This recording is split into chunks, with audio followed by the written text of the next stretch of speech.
We have a data platform that links data held in silos across the council at a household level, so drawing data from source systems like adult social care, children's social care, revenues and benefits, housing, etc. And then what we do when we've got that data joined up and linked for our households within the borough is that we're using that to build a predictive model that identifies households in our borough that are at greater risk of homelessness.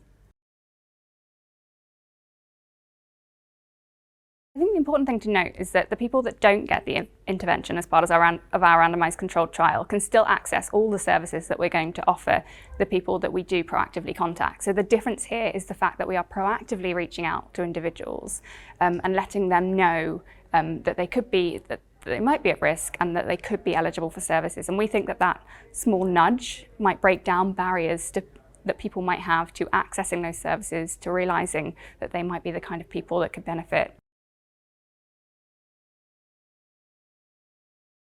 It's also number one, whether it has an impact. So can this intervention reduce homelessness in our borough, or is it not going to have any additional impact above and beyond what we're already doing? So that'll be really interesting. But I'll be interested to understand whether any differences in implementation between the different local authorities, whether we think that those have influenced whether there's greater or lesser impact in each of those boroughs, which will then inform our learning and how we should be implementing this kind of work in the future.